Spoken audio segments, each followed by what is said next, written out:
है ना, हम जो हमारे बारे में जानकारी देगा वो सही होगा। वैसा जो हम हमारे बारे में बताएंगे या आप आपके बारे में बताएंगे वही सही होगा ना। हम आपको जितना जानते हैं उससे ज़्यादा तो आप अपने आप को जानते हैं। ठीक वैसे ही शिव बाबा परमात्मा इस धरती पर आकर के सबसे पहला अपना परिचय दिया। शिव बाबा ने बताया हम परमात्मा है, अपना परिचय दिया शिव बाबा ने, जो हम परमात्मा है और आप सभी हमारा बच्चा आत्मा है। तो परमात्मा शिव जब तक इस धरती पर नहीं आया तब तक हम इनको जहाँ तहाँ खोजा, मंदिरों में खोजा, पेड़ पौधा में खोजा, जल में खोजा, वन में खोजा, हर जगह में खोजा। तो परमात्मा ने आके सबसे पहला हमको यही परिचय दिया जो हम परमात्मा निराकार ज्योति स्वरूप। सबसे पहला उन्होंने अपना नाम बताया, हम एक परमात्मा है और हमारा रूप ज्योति स्वरूप है। परमात्मा ने खुद आकर के अपना परिचय दिया। फिर उन्होंने हमारे बारे में बताया, आप आत्मा है, हमारा संतान है।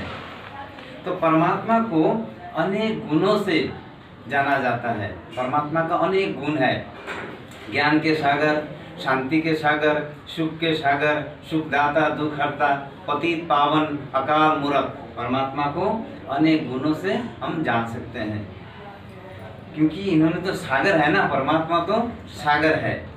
परमात्मा का कभी भी जन्म नहीं होता है, वो अवतरित होता है। परमात्मा का कभी भी जन्म नहीं होता है, वो अवतरित होता है। जैसा हमारा जन्म होता है, हर एक आत्मा का जन्म होता है, लेकिन परमात्मा का कभी भी जन्म नहीं होता है। तो परमात्मा ने इस ज्ञान को सुनाने के लिए ब्रह्मा तन का आधार लिया, एक साकार मनुष्य का आधार लिया, जिनका नाम है प्रजापिता ब्रह्मा।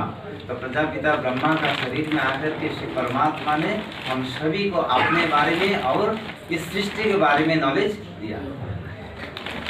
जैसा इनका जन्म नहीं होता है, ठीक वैसा इनका क्या नहीं है, मृत्यु भी नहीं है। परमात्मा का ना जन्म होता है ना मृत्यु होता है। तो परमात्मा ने इस सृष्टि को रचने के लिए साकार मनुष्य प्रजापिता ब्रह्मा का आधार लेकर के सारा विश्व में ज्ञान, सारे विश्व में ज्ञान को बांटा, मनुष्य का शरीर का आधार लेकर। तो इनका सबसे पहला अभी दीदी बताया, सबसे पहला 1936-37 में परमात्मा इस ब्रह्मा बाबा का शरीर लेकर के इस ज्ञान को, इस बीज को इस धरती पर बोया। अभी हम लोग जानकारी करेंगे अपने बारे में। इस चित्र में बताया गया, यू आर ए सोल, आप एक आत्मा है, शरीर नहीं है। जब तक हम अपने आप को नहीं जान सकते तब तक हम भगवान परमात्मा को भी नहीं जान सकते। इसलिए सबसे पहला अपने आप को जानकारी करना है, हम कौन है, हम एक आत्मा है। तो हम आत्मा कहाँ रहते हैं, इस भ्रिकुटी का बीच में, इस भ्रिकुटी के बीच में रह करके हम आत्मा इस शरीर रूपी गाड़ी को चला रहा है। जब तक इस हड्डी मांस का शरीर में आत्मा प्रवेश नहीं हुआ तब तक ये शरीर कुछ काम का नहीं है। जब आत्मा प्रवेश होता है तब इस शरीर का हर इंद्रिय काम करना शुरू कर देता है। तो इंद्रिय क्या क्या है, आँख, कान, नाक, मुंह, ये सब हमारा इंद्रिय है। तो आत्मा जब प्रवेश करता है सब इंद्रियों काम करना शुरू कर देता है। जब आत्मा प्रवेश होता है तब उसको जीवात्मा कहा जाता है। जब आत्मा प्रवेश नहीं होता है वो स्केलेटन, एक हड्डी मांस का ही पुतला रह जाता है। जब आत्मा प्रवेश होता है तभी ये शरीर काम करना शुरू करता है। ये शरीर क्या चीज से बना है, 5 तत्वों से, अग्नि, वायु, जल, पृथ्वी, आकाश, ये 5 तत्व का बना हुआ ये शरीर है। और आत्मा क्या चीज से बना है, 3 सूक्ष्म शक्ति से, मन, बुद्धि, संस्कार। आत्मा 3 सूक्ष्म शक्ति से गठित है और शरीर 5 तत्व से गठित है। अभी इस शरीर में सबसे ज्यादा तत्व कौन सा है, सबसे ज्यादा तत्व इस शरीर में कौन सा है, पानी। कितना है, 71%। चलिए 71, 72 कुछ भी है ना। तो सबसे ज्यादा तत्व इसमें क्या है, पानी है। फिर ये जो 3 सूक्ष्म शक्ति जो बताया गया, मन बुद्धि संस्कार, ये 3 जो सूक्ष्म शक्ति है, मन का काम क्या है? सोचना। मन दिन भर में सोचते रहते हैं, कोई नेगेटिव, पॉजिटिव, नेसेसरी, अननेसेसरी। सबसे ज्यादा कौन सा सोचना चाहिए? पॉजिटिव। तो हम कौन सा सोच रहे हैं सबसे ज्यादा? नेगेटिव, जिसके कारण हमारा रिजल्ट क्या हो जाता है? फेल हो जाता है। नेगेटिव सोचने के कारण फेल हो जाता है। तो मन का काम है सोचना, बुद्धि का काम है निर्णय लेना। मन और बुद्धि मिलकर जो कर्म करते हैं वो हमारा संस्कार बन जाता है। इस गाड़ी को, ये जो गाड़ी यहाँ में दिखाया गया, इस गाड़ी को इस ह्यूमन बीइंग गाड़ी का साथ में कंपेयर किया गया। इस गाड़ी को चलाने के लिए एक ड्राइवर चाहिए। वो ड्राइवर गाड़ी से उतर जाएगा, गाड़ी नहीं चलेगा। ठीक वैसे ही ये शरीर भी हमारा एक गाड़ी है। अभी हम बोल रहे हैं, आप सभी सुन रहे हैं। हम कौन बोल रहे हैं? आत्मा। हम आत्मा हमारा मुख का द्वारा बोल रहा है, और आपका आत्मा क्या कर रहा है? आपका कान का द्वारा सुन रहा है। अभी हमारा आत्मा निकल जाएगा, हमारा बोलना बंद। आपका आत्मा निकल जाएगा, आपका सुनना बंद। तो ड्राइवर कौन हो गया शरीर का? आत्मा रूपी ड्राइवर इस शरीर रूपी गाड़ी को चला रहा है। जिस दिन ड्राइवर निकल जाएगा उस दिन उसी जगह में उसका अंत हो जाएगा। ठीक है। उससे आगे बताया गया 3 लोक के बारे में। ये हो गया 3 दुनिया का बारे में बताया गया परमात्मा शिव ने। आज तक हमको जानकारी था इस दुनिया में एक ही दुनिया है। कौन सा दुनिया? साकार मनुष्य लोग का ही दुनिया है। आज तक हमको जानकारी था। जो परमात्मा ने आके बताया 3 दुनिया है। एक हो गया साकार मनुष्य लोग, जहाँ पर अभी हम हैं। उससे ऊपर है सूक्ष्म लोग, जहाँ पर सूक्ष्म देवता लोग रहता है। और उससे ऊपर है परम धाम, जहाँ पर परमात्मा शिव हम सब आत्माओं को लेकर के वहाँ रहता है। तो वो हो गया हमारा अपना घर। अभी हमको उस घर में जाना है। अभी हम जब किसी को पूछते हैं भाई घर कब जाना है, तो बिहार का बारे में बताएगा, राजस्थान, बंगाल, उड़ीसा के बारे में बताएगा। वो घर तो किसका घर है? वो घर तो शरीर का घर है। तो हमको जाना है कहाँ? हमारा आत्मा का घर परम धाम में हमको जाना है। तो उस घर में जाने का समय अभी हो गया। इसलिए परमात्मा ने आकर के बता रहा है, जो अभी सब रेडी हो जाओ, रेडी हो जाओ उस घर में जाने के लिए। कभी भी किसी भी समय में किसी का भी बुलावा आ सकते हैं। जब वहाँ पर हमारा बुद्धि लगा रहेगा तो हमको कोई टेंशन नहीं होगा। इस दुनिया से कोई मुँह माया में हम नहीं फंसेंगे, क्योंकि भगवान लेने आया हमको। कोई इंसान लेने नहीं आया, भगवान लेने आया। तो इसी प्रकार से इस 3 लोक का बारे में बताया गया। साकार मनुष्य लोक, देवलोक, ब्रह्मलोक।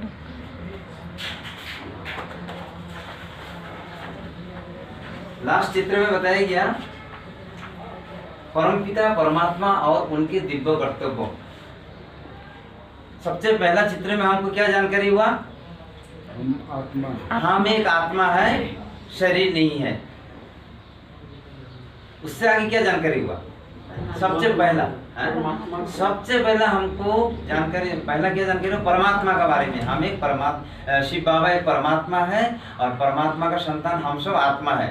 तो परमात्मा निराकार ज्योति स्वरूप, उनका शरीर नहीं होने के कारण परमात्मा निराकार ज्योति स्वरूप उन्होंने क्या किया? इन 3 शरीरों का आधार लिया, ब्रह्मा, विष्णु, महेश। क्योंकि पॉइंट ऑफ लाइट है, उनको कुछ समझाने के लिए मुख चाहिए। तो उन्होंने क्या किया? ब्रह्मा तन का द्वारा ज्ञान सुनाया, फिर विष्णु द्वारा पालना दिया, फिर शंकर द्वारा महाविनाश, सृष्टि का महाविनाश का कार्य कराया। तो परमात्मा शिव 3 सूक्ष्म शरीरों से इस सृष्टि में क्या किया? स्थापना, पालना, विनाश का काम कराया। तो ब्रह्मा द्वारा स्थापना, विष्णु द्वारा पालना, शंकर द्वारा महाविनाश। अभी देखिए विष्णु का हाथ में 4 अलंकार दिखाया गया। ये 4 अलंकार क्या सजावट के लिए है? ये 4 अलंकार जो है शंख, चक्र, गदा, पद्म, ये कोई सजावट के लिए नहीं है। इसका बहुत मीनिंग बताया परमात्मा शिव ने। आज तक जब हम मूर्ति के सामने जाता था, हाथ जोड़ करके प्रणाम कर लेता था, लेकिन जब इसका बारे में हमको जानकारी हुआ, कुछ अलग ही अपना मन में खुशी हुआ, है ना सबको। तो सबसे पहले शंख का बारे में बताया। शंख जब हम लोग बजाते हैं, घर में बजाते हैं, मंदिर में बजाते हैं, तो कितना बार? 3 बार। इसका अर्थ परमात्मा ने क्या बताया? कम बोलो, धीरे बोलो, मीठे बोलो। और दूसरा और एक चीज बताया, क्या बताया? शंख ध्वनि होने से क्या होता है? अभी मंदिर में जब शंख ध्वनि हुआ, आपका कान में गया, आप रास्ता से जा रहे हैं, आप क्या करेंगे? क्या करना है? प्रणाम करेंगे ना, मंदिर में पूजा हो रहा है। शंख ध्वनि हमारा बुद्धि को भगवान का तरफ खींच के लेके जाता है। तो शंख ध्वनि सुनते ही हम बोलते हैं हमारा दिन अच्छा से जाए, हमारा दुकान में आज अच्छा से बीते, है ना, हमारा ऑफिस में अच्छा से दिन बीते, ऐसा बोल के जो जिस स्थान पर जा रहा है उस शंख का ध्वनि सुनते ही उसी भगवान को नाम लेकर के बोलता है कि हमको अच्छा से आज दिन बिताने के लिए मदद करना, हमारा साथ में रहना बोल करके हम बोलते हैं। फिर दिखाया स्वदर्शन चक्र। स्वदर्शन चक्र का अर्थ क्या बताया? आज भाई जी हम किसी को भी बताते हैं, किसी को भी जब हम बताते होते हैं आपने ये काम नहीं किया, आपने ये बात सही नहीं बोला, तो एक अंगुली जब हम दूसरा को दिखाते हैं तो क्या बताते हैं? आपने आपको देखो, बाकी अंगुली सब अपने आप को दिखा रहा है। इसलिए स्वदर्शन जो ये है ऐसा दिखाया, श्री कृष्ण ने ऐसा रखा। तो अपने दर्शन, अपने आप को दर्शन करो तो दुनिया का झगड़ा खत्म हो जाएगा। फिर आगे दिखाया कमल फूल। कमल फूल कितना कीचड़ में होता है, फिर भी उस फूल को पूजा में लगाया गया। तो परमात्मा शिव आकर के आज हम लोग को क्या बताया? अपना जीवन को इतना सुंदर बनाओ जो सब तुमको पसंद करे। कमल फूल का अर्थ है कि अपने जीवन को इतना सुंदर बनाओ, क्योंकि दुनिया कीचड़ है, कीचड़ में रहते हुए हमको अपने आप को सेफ रखना है। और गदा का निशानी क्या बताया? विजय का प्रतीक, है ना। इस प्रकार से परमात्मा शिव ने आकर के हम सभी को घर का रास्ता बताया, अपना परिचय बताया, फिर